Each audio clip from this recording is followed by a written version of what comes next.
Okay, so we've got the framework of our app built. Now we need to start actually doing something, actually looking up stock quotes and prices and things like that, and building out the actual functionality of our website. So that's what we're gonna start to do in this video. So we're building a stock market app. We want stock market quote information. So we need a place to get that information. So we're gonna use a gem called stock quote. So if we come back to rubygems.org and just type in stock_quote and search for that, you see the first one listed is 46,000 downloads. It might be different by the time you watch this video. So we click on this, and like all gem files that we want to install, we just copy to the clipboard and we head back over to our app, and let's open up our gem file, and underneath our bootstrap reference we'll just paste in this stock quote version 1.4. Hey, John Elder here with a quick update. Since we released this video, they have made some changes to the gem. Now it's very important that you use version 1.5.2 instead of version 1.4, so just change 1.4 to 1.5.2 and you should be good to go. So Control S to save this. Now we want to come down here and click bundle install, because anytime we add a new gem we type in bundle install.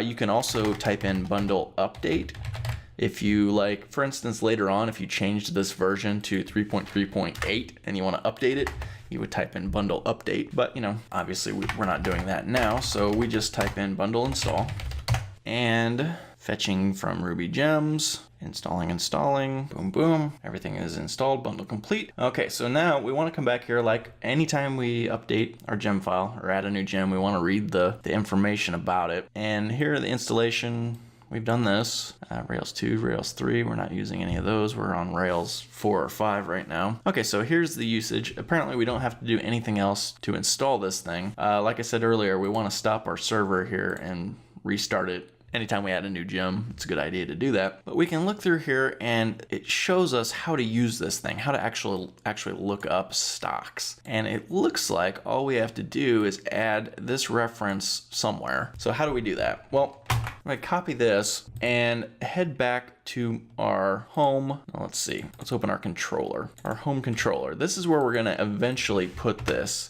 And I'll just paste it in right now. And where this stock, this is a variable. Since we're working in our controller, we want to use an instance variable. So we just stick an @ sign in front of it. But this is where we'll eventually use this. And we need to do some work on this first. So let's delete this for now. But just to see it in action, we can come to our home page here. Let's go views, home, index. And underneath here, just add a line break. Let's just pop in some embedded Ruby. Open tag, close tag, and just paste this in here. And instead of symbol, let's type in an actual symbol. So I'm gonna type in Google, G-O-O-G. Everyone's familiar with Google. And actually we can get rid of this too. Okay, so I think this should work. So if we save this, come back to our home page and hit reload, boom, we get this weird looking thing. Now this is a reference to a location in memory where our information is sitting, right? So this is a Ruby object and we have to do something with it. So at least we could see here that it's working. So what we can do here, let's create another variable. Let's call it stock and set it equal to that. And now let's get rid of this. We don't want this to appear on the screen. We want to come down here and create more embedded Ruby, and let's go stock.inspect.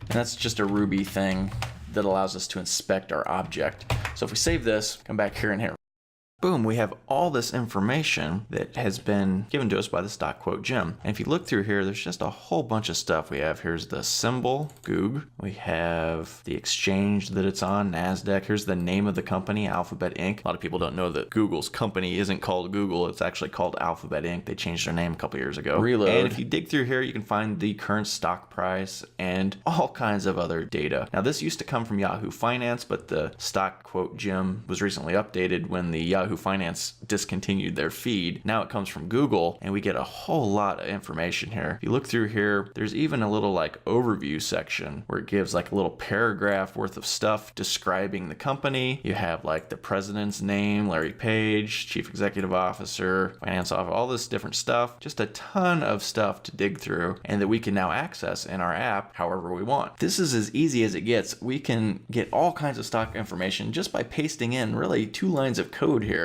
which is really, really cool. So we'll dive into this, look at it in more detail in the next video.